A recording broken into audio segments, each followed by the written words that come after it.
So students, this is the second part of the chapter rulers and buildings. So students, in the previous part you studied about the different kinds of buildings, how different types of rulers they constructed different kinds of buildings like temples, mosques, tanks, etc. So you also knew that how they constructed all these buildings, which type of material, which type of architect they used. तो वो सब आपने पिछले video में पढ़ा. So in this video we will continue this chapter. So today's first topic is why were temple targeted. So उस समय क्या होता था, अधिकतर जो रूलर्स अटैक करते थे, दे अटैक्ड टू ईच अदर. तो उसमें क्या किया जाता था, मोस्टली वो टारगेट करते थे टेम्पल्स को. और क्यों करते थे समझते हैं. So that time kings built temples to demonstrate their devotion to God. तो जो उसमें आपको पता होगा कि मोस्ट ऑफ द किंग्स जैसा कि माना जाता था, वो अपना डेमोन्स्ट्रेशन दिखाते थे, अपना जो गॉड के प्रति होता है एक डिवोशन वो दिखाते थे टेम्पल्स को बनाकर. And their power and wealth, और उससे उनकी पावर और वेल्थ भी पता चलती थी. उस पर काफ़ी खर्चा किया जाता था और बहुत सारे बहुमूल्य चीज़ें उसके अंदर होती थी. सो दैट टाइम, अब देखिए जब अटैक किए जाते थे टू ईच अदर किंगडम्स, तो उस टाइम पे क्योंकि ये it was directly connected with king, उससे जुड़े हुए होते थे. सो इस पे अटैक किया जाता था. So here one example also. By this example you will know it better. So देखिए, बात है अर्ली 9वीं सेंचुरी की. पांड्यन किंग, जो पांड्यन किंग थे, उनका नाम था श्रीमरा श्री वल्लभा. क्या नाम था? श्रीमरा श्री वल्लभा. ही इन्वेडेड श्रीलंका.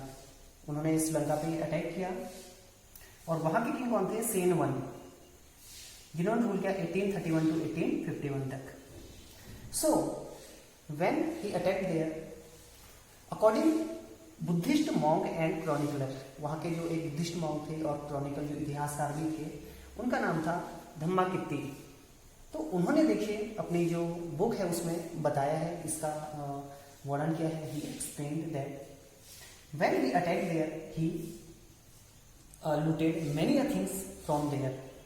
जैसे वहाँ पर एक ज्वेल पैलेस था जहाँ पर बहुत सारी मूर्तियाँ और हीरे जवाहरात रखे जाते थे. सो he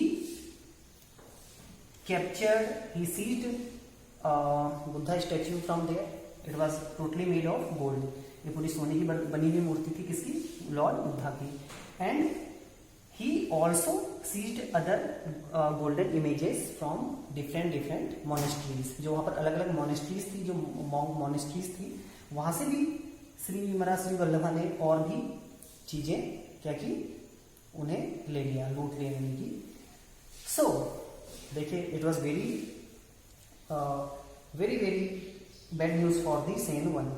तो देखिए क्या हुआ, अपमान हो चुका था, क्योंकि जो पांड्यन किंग थे उन्होंने उसी के स्टेट किंगडम पर अटैक करके सारी चीजें लूटी थी.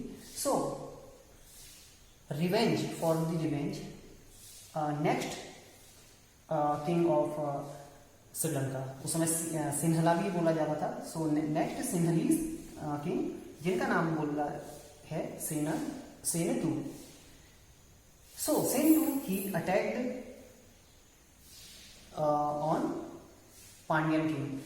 Pandyan king's capital Madurai. जो पांड्यन किंग थे उनकी कैपिटल क्या थी? मदुरई. ये चीज ध्यान रखिएगा. And he recaptured all the things from there. तो देखिए उन्होंने भी क्या किया, वापस वो सारी चीजें ले ली जो उनके राज्य से छीनी गई थी. So from this example you can understand that how they capture their monasteries, their temples, and they seized their different statues from there. So I hope you understand. Here another example also, how they seized another kingdoms also. They seized statues from there, they attacked on temples. So this is the example of 11th century. देखिए 11th century में क्या हुआ, the Chola king Rajendra one, कौन थे, Rajendra one थे। He built a Shiva temple, यानी कि they were the followers of Shiva Cholas.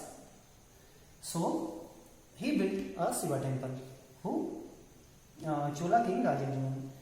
He filled it with prized statues seized from defeated rulers. देखिए इसमें जो उसने मूर्तियां भरी इस टेम्पल में, वो देखिए जो भी उसने अदर रूलर्स को हराया था, उनके टेरिटरीज से, उनके किंगडम से जो लेके आया था, जो सीज की हुई थी स्टैच्यूज, उन्हें यहाँ पे फिल किया, यानी कि यहाँ पे स्थापित किया।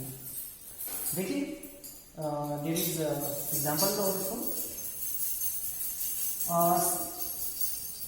ही अटैक ऑन चालुक्यास, चालुक्यास पे अटैक किया and he seize sun pedestal from there. देखिए सन पेडेस्टल कहाँ से उसने सीज करके यहाँ लगाया, फ्रॉम चालुक्यास, चालुक्यास पे अटैक करके।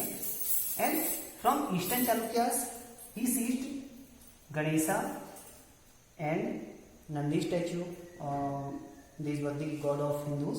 तो देखिए वहां से जो गणेशा एंड नंदी की जो मूर्तियां थी उन्हें यहाँ पे स्थापित किया। And many other statues of goddess Durga, यानी कि जो देवी दुर्गा थी उनके भी काफी मूर्तियां इसने वहां से क्या कर ली, सीज कर ली। देन फ्रॉम कलिंगा और ओडिशा, जो प्रेजेंट डे ओडिशा जिसे बोला जाता है, तो तब उस एरिया को कलिंगा भी कहा जाता था।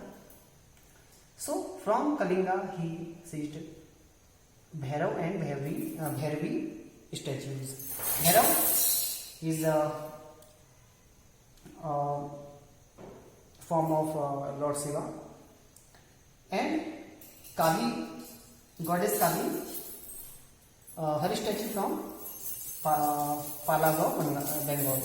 तो देखिए इस तरह from different kingdoms he seized statues and filled in this temple. I hope you understood it well. Not only here, from the outsides many rulers from the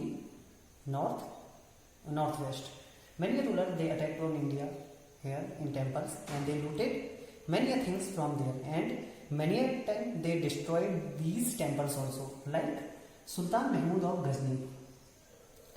He was the contemporary of Chola king Rajendra I। तो जो Mahmood of Ghazni थे वो किसके समकालीन थे, contemporary थे Rajendra I के। He attacked the temples. Many attacks he attacked on the temples, यानी कि यहाँ पे जो temples थे उन पे अटैक किया। Defeated kings, यहाँ के kings को हराया, and looted their wealth and idols। और यहाँ से देखिए कई खजाना लूट के, कई तरह की मूर्तियां लूट के जो बहुमूल्य रत्नों से बनी होती थी उन्हें अपने साथ ले गए Mahmud of Ghazni. by destroying these temples, देखिए जो टेम्पल्स उसमें डिस्ट्रॉय करते थे जैसे महमूद गजनी ने किए, specially the one of Somnath. देखिए एक अटैक था उनका सोमनाथ टेम्पल पे जो है आपका गुजरात में। So he tried to win credit as a great hero of Islam. तो ये अपने आप को मानते थे कि हम इस्लाम के हीरो हैं, ये अपने को क्रेडिट देते थे इस तरह से डिस्ट्रॉय करके, बट ये अच्छा नहीं था। सो आप समझ सकते हैं कि एक तरह से उस टाइम पे क्या हो गया था, एक फैशन टाइप का हो गया था अटैक्स करना एक दूसरे पे और स्पेशली टेम्पल्स पे। आई hope you understood it well. Next topic is gardens, tombs and forts. यानी कि सब के जो बाग होते थे, बगीचे, गार्डन्स, टॉम्ब्स मकबरे होते थे, एंड फोर्ट्स जो किले होते थे, उसका आर्किटेक्चर का हम यहाँ पर डिस्कस करेंगे। So now we will discuss about Mughals also. Under the Mughals, जो मुगल यहाँ पे डायनेस्टी थी, founder of Mughal dynasty Babur. So under the Mughal architecture became more complex. तो उसके बाद ये थोड़ा और कॉम्प्लेक्स हो गया, जटिल हो गया। In his autobiography Babur described his interest in planning and laying out formal gardens. देखिए जो बाबर थे, he wrote his autobiography Baburnama, जो कि आपने पढ़ा होगा इससे पहले कि उसने अपनी ऑटोबायोग्राफी लिखी थी बाबरनामा इन दी तुर्किश लैंग्वेज, ये आप ध्यान दीजिएगा। So in his autobiography he described his interest, यानी अपना जो इंटरेस्ट है, अपनी जो इंटरेस्ट है वो दिखाया था planning and laying out formal gardens, यानी कि जो फॉर्मल गार्डन्स होते हैं उनमें बनाने में उसे काफ़ी इंटरेस्ट था। Placed within rectangular walled enclosure, और ये कैसे बनाया जाता था, देखिए चारों ओर ये रेक्टेंगुलर शेप में होते थे और चारों ओर इनके क्या होती थी, वॉल होती थी ऐसे, और बीच में क्या होता था, ये गार्डन होते थे। एंड डिवाइडेड इनटू 4 क्वार्टर्स, और कितने, ये देखिए 4 क्वार्टर्स में डिवाइड होता था जो गार्डन्स होते थे, into 4 quarters bye artificial channels, और इनके बीच में क्या होते थे, जो आप देख सकते हैं कैनाल टाइप के, ये होते थे आर्टिफिशियल चैनल्स, यहाँ से प्रॉपर जो वाटर है उसकी सप्लाई की जाती थी। तो ये होते थे रेक्टेंगुलर शेप के, और इन्हें बोला जाता था चार बाग। क्या बोला जाता था, चार बाग। ये कौन सी स्टाइल थी, चार बाग, क्योंकि यहाँ पर चार देखिए चार बाग हैं, 1 2 3 4, तो इसे बोला जाता है चार बाग। So Akbar also he interested to make this type of bagh and other rulers also, जो मुगल थे काफ़ी इंटरेस्ट था उन्हें। And Shalimar Bagh, I hope you heard this name. So Shalimar Bagh in Srinagar, it is built by Jahangir, Mughal Emperor Jahangir. So students, if you see Mughal monuments, so you can see there Charbagh style gardens there also. अगर आप देखें तो जो भी आप इनकी buildings देखेंगे, चाहे ताजमहल है, चाहे आपका बीबी का मकबरा है, हुमायूं टॉम है, सो आप वहाँ पे भी these kinds of Charbagh you can see there, आप वहाँ पर ये देख सकते हैं। I hope you understood it well. We will discuss about Mughal architecture, उनकी जो वास्तुकला थी उसमें क्या क्या चेंजेस आए। Akbar's architects turn to the tomb of his Central Asian ancestor Timur. देखिए जो इनके एंसेस्टर थे, पूर्वज थे अकबर के, तिमूर, एज यू न्यू। तो देखिए उनके जो आर्किटेक्ट थे, जो उनके वास्तुकार थे, उन्होंने क्या किया, यहाँ पे टॉम बनाने का एक नया कार्य चालू किया।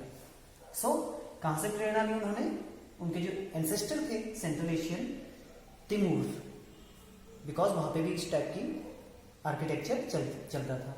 सो अब now what was the main features, in जो टॉम्स बनाए जाते थे उनमें क्या फीचर्स होते थे जो अपने पूर्वजों के बनाए जाते थे।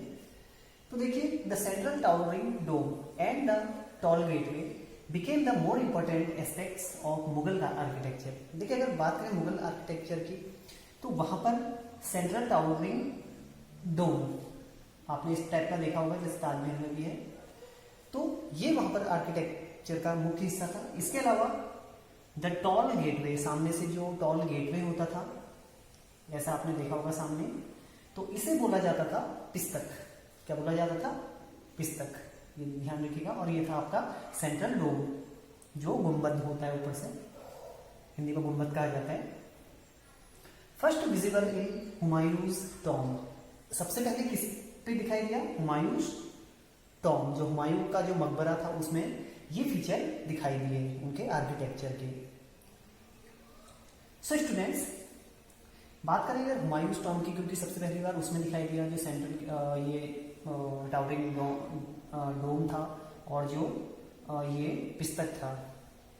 तो देखिए Humayun Tom place in a centre of Charbagh. ये देखिए चारबाग थे चारों ओर, जैसे आप देख सकते हैं, एज यू सी है, चारों ओर से क्या थे, चार बाग, जो भी आपने पढ़ा, जस्ट यू स्टडीड।